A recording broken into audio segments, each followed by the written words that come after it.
the number of Habitat homes that had been lost during hurricanes in the state of Florida is 0. Wow. Mostly because volunteers build our houses, and when 12 nails will do, why use just one? As a community, we need to start having conversations together that matter. Who are we now? Who were we then? And who are we going to be in the future? Let's slow down to think and discuss. This is Afterthought. Hello, and thank you for watching Afterthought. My name is Austin Arthur, and this is a show where we focus on our history, our heritage, and our community. Tonight, I have a very nice guest, the Executive Director of the West Orange Habitat for Humanity, Marilyn Hattaway. Thank you for being on the program, Marilyn. Thanks for having me, Austin. Marilyn is a certified fundraising executive and a lifelong Florida resident who attended college at the University of South Florida. She began her career in national sales and marketing, but in 2002, entered the nonprofit development industry. Now Marilyn works tirelessly as the Executive Director of the West Orange Habitat for Humanity. Habitat is a global nonprofit housing organization that helps restore and build homes for those less fortunate among us, including families here in Winter Garden. Before we get into the Habitat, can you just tell us a little bit about your background growing up in Florida and how you kind of got to this point? Well, I love Florida. It's my home, mostly in Seminole County. But I learned early on that entrepreneurship brought with it a lot of great challenges and loves, but that selling must be better somewhere else. So I found the nonprofit community and thought, this is really what I love doing, connecting donors with passions for missions to help people in all walks of life for things that the donors, are passionate about. So it's really been a great joyride, connecting those donors to the missions that they love, and in turn, changing lives of hundreds of thousands of people, both with Hospice of the Comforter and now with Habitat for Humanity. Tell us a little bit about the history of Habitat for Humanity. How did it, the international organization, how did it get started? What is the real mission? What does Habitat do? Just a little bit from the beginning, if you will, to its greater mission. So there are two big myths about Habitat for Humanity. The first one is that Jimmy Carter founded Habitat for Humanity. He didn't. But after his presidency, he chose Habitat for Humanity in Georgia as his volunteer place of choice. And so when that happened in the 80s, soon Habitat became a household word in a lot of different communities all over the country. And so the other myth is that we give away homes, and we can talk a little more about that later. We do not give away homes, as most people are surprised to hear. But Habitat started in the 70s. It started in Georgia. It started as a housing plan for people to come together and just volunteer to build houses for people.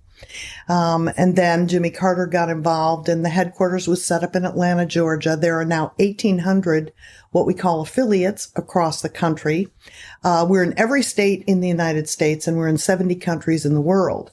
So Habitat has certainly put a big face on a lot of different communities. Here in Florida, there are about 54 Habitat for Humanity organizations, about one for every county.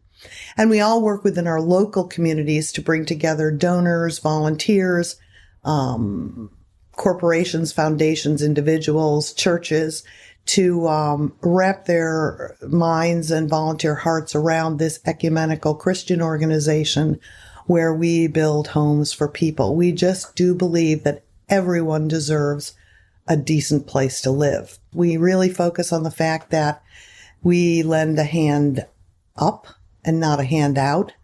And people who join us in that mission are just as equally rewarded, I like to think, as the people who are earning the dignity of that first-time home ownership. Mm-hmm.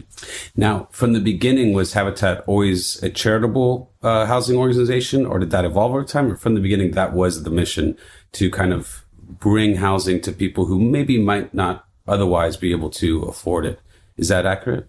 Yes. Habitat was set up in the 70s as a nonprofit organization in Atlanta, as a nonprofit organization specifically with the mission and the goal and the work of providing first-time home ownership to people who were in lower income levels and affordable housing. We like to call it simple, decent, affordable housing. You mentioned, is it a faith-based organization at some level? We are an ecumenical Christian organization, and we tie ourselves very closely to those roots. It doesn't mean that we don't accept help or work with people of all faiths or no faith, right. But we know where we come from and we know what we believe, and we try and share that in the way that we treat people in everything we do. I open every build day with prayer circle in addition to a safety talk. We open our staff meetings. Two very important things. Two very important things. We also open our board meetings in prayer and all of our staff meetings in prayer. And we do let people know what we are because, quite frankly, we need all the help we can get. And it's wonderful when people of like minds come and help us. We are deeply rooted in the church community, too, because they send out a lot of people to volunteer on our build sites or volunteer for events that we have. So we are really proud of that. We don't proselytize, and it's not a mandatory thing to have anybody to be Christian working among us. We work with everybody, but it is important to our history and to our work today. Mm-hmm. Wonderful. Now, tell us a little bit about the history of now it's not a chapter.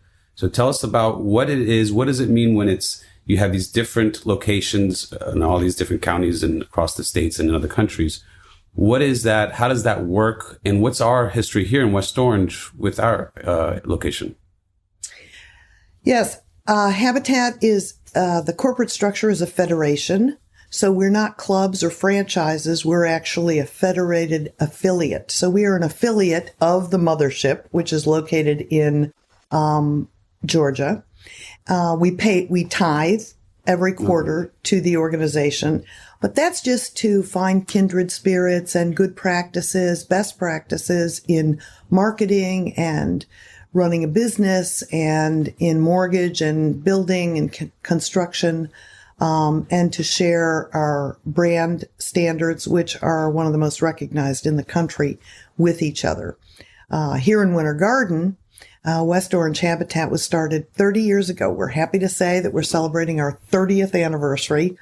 And so many of those people that came out of Presbyterian of Oakland saw the need for a housing mission. Mm-hmm. And so that pastor then gathered some of his congregants to form West Orange Habitat for Humanity. Beautiful. How do you guys raise funds? How does that all work? Where did most of your funds, your revenue come from to build these homes? What's the system? How does it go? We're one of those lucky nonprofits who has a very wonderful alternative revenue stream. So our Restore, that I hope everyone goes to visit, is located on West Colonial Drive behind Seacoast Bank. It's almost to Dillard, and it's tucked back there in a wonderful little shopping center. The 12,000 square foot showroom welcomes people to shop, to donate, and to volunteer. So if you haven't been by our Restore, we urge you to go by there. But these are things that you'd see in a Lowe's store or a home goods store, everything to do with the home, furniture, building materials, home decorator items. And that provides a revenue stream for us to actually dedicate all of those net profits to, first, to tithe, and secondly, to build homes. Wonderful. Yeah, that is right next to this beautiful gymnastics center. Beautiful. With lots of traffic. Now, the stuff that you do sell there, is it refurbished things, or is that how it works? Are they originally donations, or what? So we get donations of all kinds. We get donations of brand new furniture many times, brand new mattresses, or brand new items for your home, like paintbrushes and tools. Things like flooring or cabinets. And then we also get donations of wonderful, and I would say gently used, except most of them look like they're not used at all. Nice. But really neat treasures, antiques, old sewing machines, and beautiful cabinets and couches and lamps and home decor. So it's almost, so people can drop off at your location. They can. They can drop off donate at your location. Wonderful. So it's almost like an alternative to Goodwill, so similar to that, right? It is. The only thing we don't take is clothing. No clothing. We don't take clothing. We don't take toys, and we don't take children's items like just cribs. Home stuff. Home things. Home things. Makes sense. Now, how do you build these homes? Okay, so we talked a little bit about the revenue. Obviously, you get donations and sponsors, but what's the actual process for construction? How do these things get erected? So this is a neat story that Habitat is one of the only company building homes who doesn't actually have to have a general contractor's license. So we do have a construction manager and we have a site leader and lots of volunteers who come on board. But we have engineers and designers and architects who come and design those homes for us. People who donate land or give us land through their planned giving efforts or selling it to us at a modest amount. We work with partners like the City of Winter Garden, the Town of Oakland, and Ocoee to identify properties that are blighted, to re-energize those communities. We are very into neighborhood revitalization, and what we find is that when we place those Habitat homes, not only does it help that Habitat family member, but it also rejuvenates the entire neighborhood. One person sees one home being done on the front of it, and suddenly they start doing a few things to their house too. Yeah, kind of a thing. Yeah, that's wonderful. So you have people that actually volunteer to physically go there with the hammer.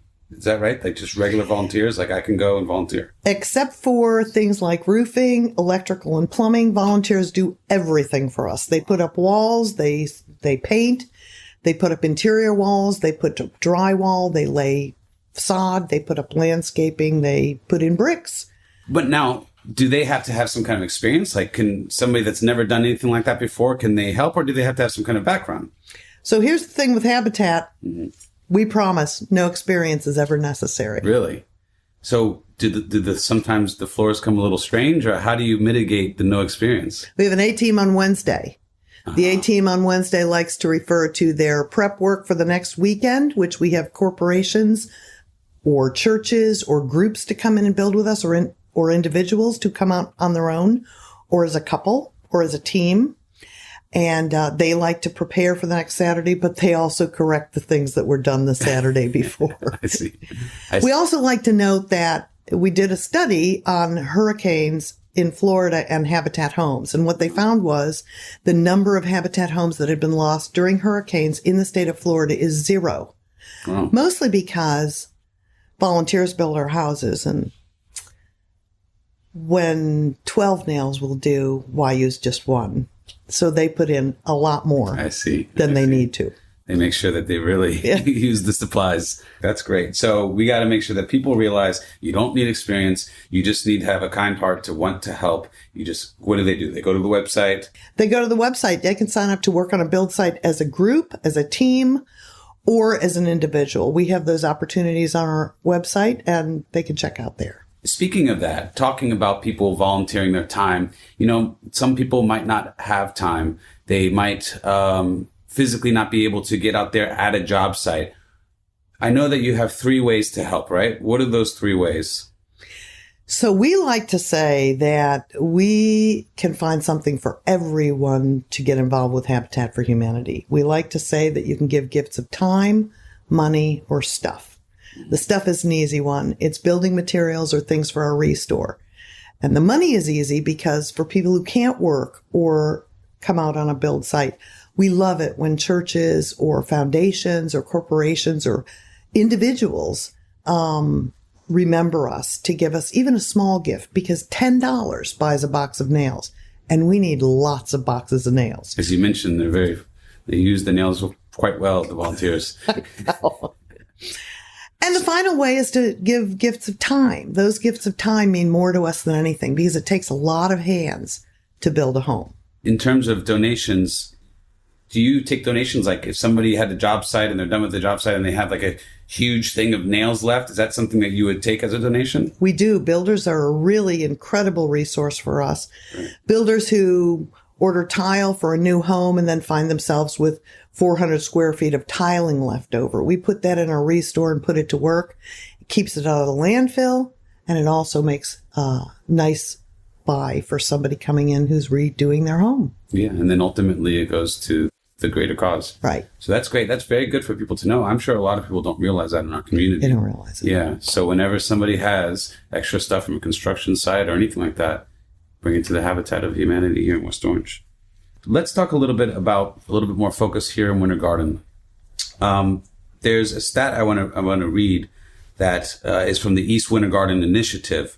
There's 524 homes in East Winter Garden. The average annual income of those homes for a household of 4 is under $24,000 a year.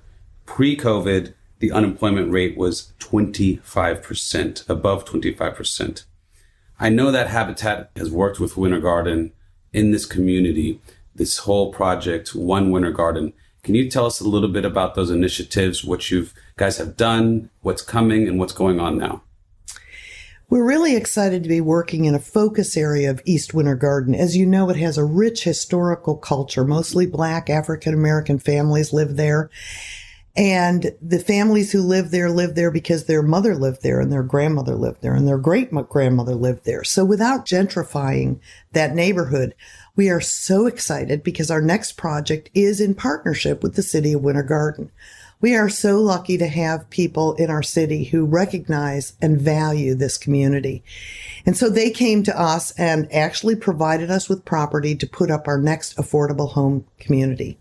That community will be located on Center Street, which is a hub in the East Winter Garden area with gathering places and old stores that people know about. But slowly, without gentrification and working with the residents of East Winter Garden, we are planning our next affordable home community called Criswell Court. So how many homes are expected to be in Criswell Court? So we'll be beginning with 4 homes to begin with. It will begin with 2 cottage homes, which are 2 bedroom, 1 bath, and 1 story. And the other 2 will be 2 garden homes, which are 3 or 4 bedroom homes that are a story and a half. These next 4 homes will be a launching pad for the great work that's going on in the East Winter Garden community with preserving the historic nature of that community and the vision of the city of Winter Garden. How does one get this looked at for an opportunity for one of these homes? What are the qualifications? What sort of folks are the ones that can apply for this? How do they apply for this? And what's that process? You know, the amazing thing is that the need for affordable housing in Central Florida is great. Central Florida was recently announced that we are the worst community in the nation for affordable housing per capita. We beat out Las Vegas just this past year for the lack of affordable housing. So we typically have about 80 to 90 applicants coming to us for every home that we build. The need for affordable housing is just so great. And the homes or apartments that people can rent that have 3 or 4 bedrooms are probably in the $1,200 or $1,300 range, which none of our low-income families can afford. Our homes will probably cost them $400, $500 a month for their family of 3 to 4 people. So that affordable housing really makes a tremendous impact, not only for that family, but for the generations that follow them. Mm-hmm. So what do some of those qualifications look like? The first qualification is they have to demonstrate a need, an unaffordable home, a substandard home, a crowded home. Any of those kinds of things where they can demonstrate that they really do face a housing need. Secondly, they have to be willing to partner with us. And that means they put in 200 hours of sweat equity, 300 for a couple, working on their own home or the homes of others. And they need to save for a small down payment. And they need to take financial literacy classes. That just makes them great homeowners when they get finished and are ready to become first-time homeowners. Mm-hmm. So this is a part of something you said, that you guys don't believe in giving a handout. That's not what this is. This is not a handout.